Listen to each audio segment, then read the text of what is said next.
quintessential qualities of Procktor's work, I think, are, well, they're numerous, really. There's always a strong underlying draftsmanship.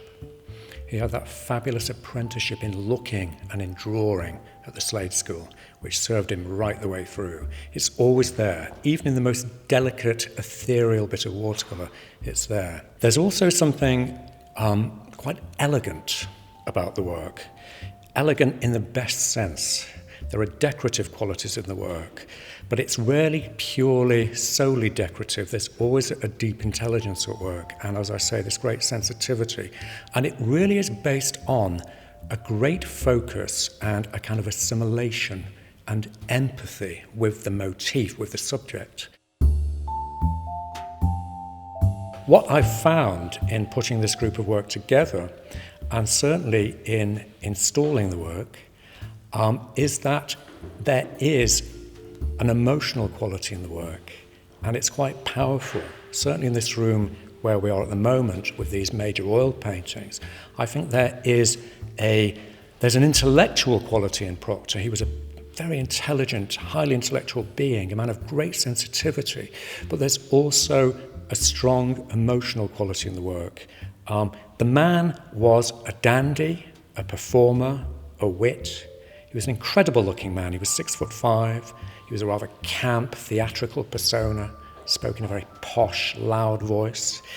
In a way, that was a kind of smokescreen, really, for some of his subtler qualities. And I think, critically, he's partly been marginalised because of the persona that perhaps he wasn't taken quite as seriously as he should have been. We have here a portrait of Jimi Hendrix made in 1973 from a photograph. Hendrix was dead by then, of course.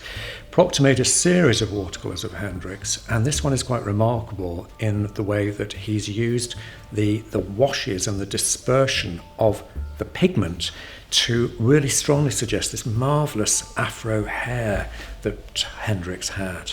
There's also something very strong about the distortion of the facial features, I think. This kind of weird, disjointed thing where the mouth and the nose don't seem to align properly. But it's actually very expressive, and it really animates the image, I think. Patrick was born in Dublin to English parents in 1936. Whilst he was quite young, the family returned to live in England. His father, in fact, had contracted TB. The family came back and lived in Surrey. And in fact, Patrick's father died when Patrick was only very young, 3 or 4. He remained then in England with his mother and brother. His mother took a job as a housekeeper at the Dorchester Hotel in London, and Patrick and his older brother Dick, were sent to boarding school in England.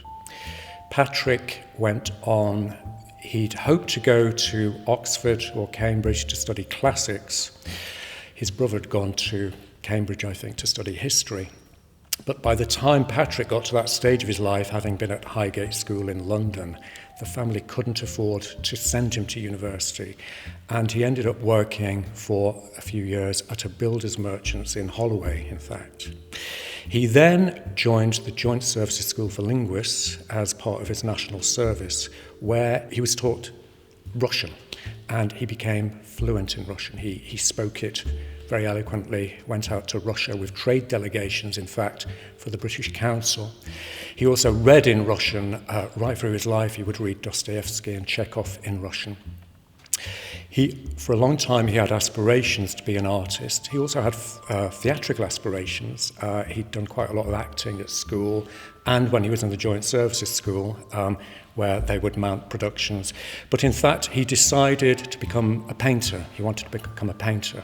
So he applied in 1958 to the Slade School of Fine Art in London. He was interviewed and offered a place, and he entered in September of that year. He was there until 1962. Quite a traditional art school. It was part of London University. It's a very important art school. The other one, of course, was the Royal College of Art, which during that time, his great friend David Hockney was studying there. Ossie Clarke was studying fashion design there. Patrick became very good friends with those people, with that social set, predominantly a gay social set. By the time Patrick had left the Slade in June 1962, he was already entering and very much part of that world. In the summer of 1962, he went with his friend and lover, the painter Michael Upton, and Upton's girlfriend on a trip to the Mediterranean. Patrick had won an Abbey Minor Travel Award, which funded them to go out there. They travelled around in Greece and in Italy and made a lot of drawings and photographs. When Patrick returned to London later that summer, he started to paint in a bold way, working on quite large-scale canvases. By this time, he'd befriended Brian Robertson, who, as director of the Whitechapel Gallery in London, was one of the most influential figures in the art world of the period. And Robertson recommended Patrick to the Redfern Gallery on Cork Street. And Harry Tatlock Miller, who was the director of the Redfern, went to see Patrick's work and pretty much immediately decided to give him a show. So Patrick had left the Slade in June of '62, and his first show opened to massive critical acclaim in May of the following year. It was pretty much a total sellout. Works sold to the Contemporary Art Society, to a major museum collection in Australia, and major UK collectors. I first met Patrick at Camberwell. I was studying painting at Camberwell in the 80s, early 80s. Patrick came along to give a prize, which was held at the South London Art Gallery. And he struck me as an incredible figure. He was huge, very elegant. I'd never met anybody like him before, coming from Barnsley to the art school in London. So he made a huge impression on me at that stage. I carried on at Camberwell and graduated, and then finally, after painting for a year, I got a job at Redfern Gallery as a technician.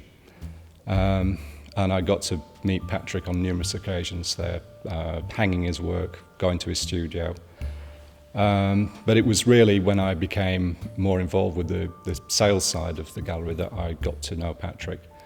And part of my job was to take him away to France in order to paint some pictures. He was really struggling with alcoholism. And he was still Redfern's star artist and a very lucrative artist for the Redfern. And it was important for Patrick to continue to paint.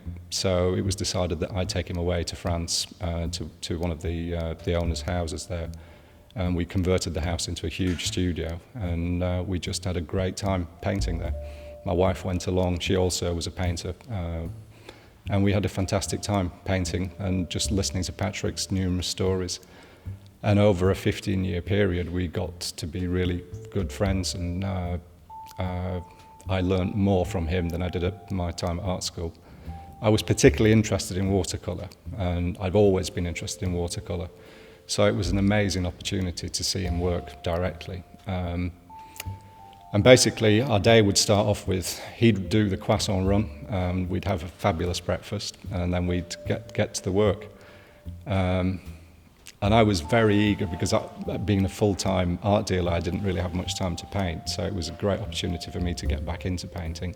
So I was very keen to get on with things, and Patrick would be very laid back and read for most of the morning, maybe have a drink, and then he'd just simply walk out into the garden, pick a flower, and then do an absolutely beautiful painting which just blew away all my efforts of the morning.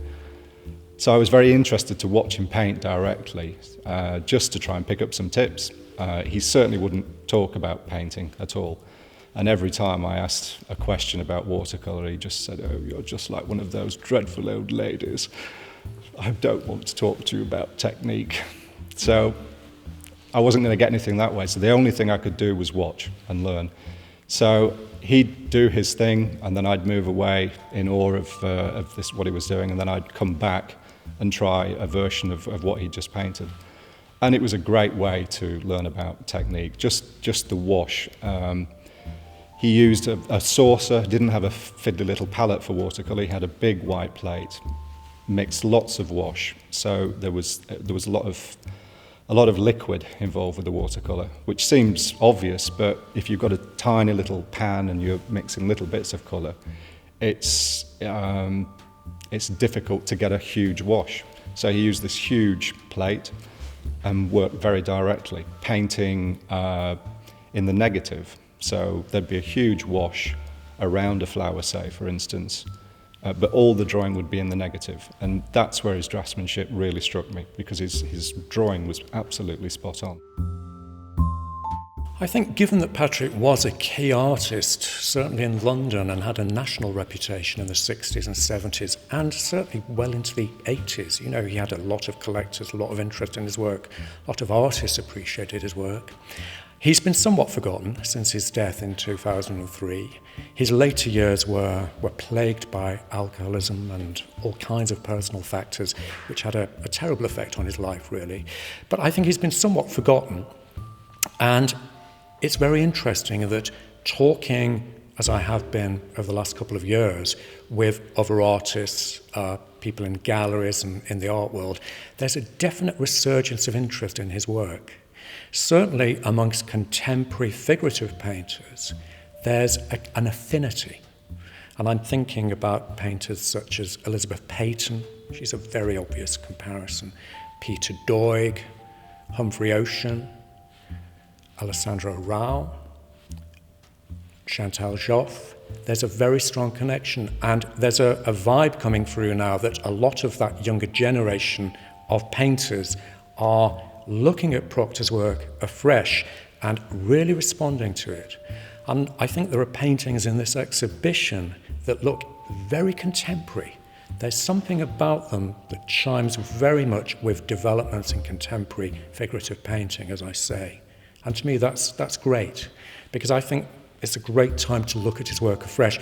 People who thought they knew him and his work come and look at it afresh, and people who've never heard of him come in and look at this exhibition and hopefully enjoy it.